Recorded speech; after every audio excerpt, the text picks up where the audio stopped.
தமிழக வெற்றிக் கழகத்தின் விஜய் நேற்றைய தினம் ரொம்ப சூப்பராக பேசியிருக்காருங்க. என்ன ஒரு தைரியம், என்ன ஒரு விளாசல். திமுகவாக இருக்கட்டும், பாஜகவாக இருக்கட்டும், எந்த கட்சியாக இருக்கட்டும், அடித்து தூக்கிடுறவனாவது பேசியிருக்காரு. இதெல்லாம் ஓகே தான். பட் இது எவ்வளவு தூரம் ஓட்டாக மாறுமா அப்படின்னு டவுட் இருந்தவங்களுக்கு இவங்க எல்லாருமே பார்க்க வந்தவங்கெல்லாம் ஓட்டு போடுவாங்க. ஏன்னா ஆல்ரெடி நான் உள்ளே பூந்துட்டு எல்லா வீட்லேயும் அவங்க மனதில் இடம் பிடிச்சதுக்கப்புறம் தான் கட்சி ஆரம்பித்தேன் அப்படின்ற மாதிரி தடாலடியாக போட்டிருக்காரு. இது ஏதோ வரவேற்கத்தக்க ஒரு விஷயமாக இருந்தாலும் சில விஷயங்கள் கொஞ்சம் பார்க்க வேண்டியிருக்கு. ஏன்னா இது அவருடைய மாநாட்டு பொறுத்த வரைக்கும் சூப்பர் சிக்ஸ்ன்னு தான் சொல்லலாம்.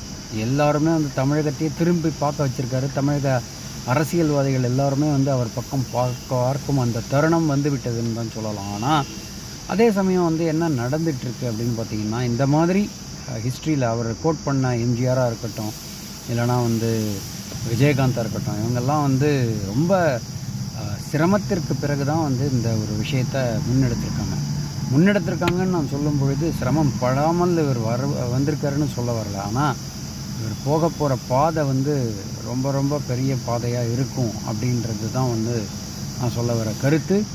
பூத் கமிட்டிலேருந்து ஆரம்பித்து அடிமட்ட தொண்டன் லெவலில், கவுன்சிலர் லெவலில் வேலை செஞ்சால் ஒழிய இந்த ஒரு அரசியல் என்னும் அந்த ஒரு பாதையை நம்ம வெற்றியை இலக்க நோக்கி போகிற அந்த விஷயம் எப்போதுமே ஒரு வெற்றியை நோக்கி இருக்கும் விஷயமாகத்தான் இருக்கும்.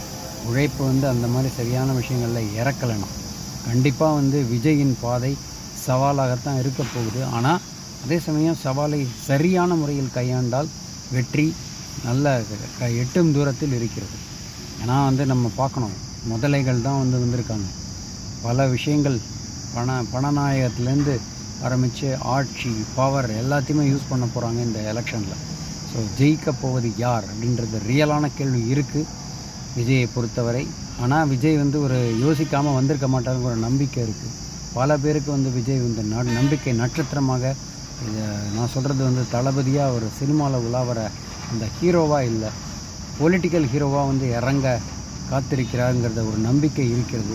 இந்த நம்பிக்கை பல நட்சத்திரங்கள், ரஜினி உட்பட பல பேர் கொடுத்தாங்க. ஆனால் அவங்களால செயல்படுத்த முடியல.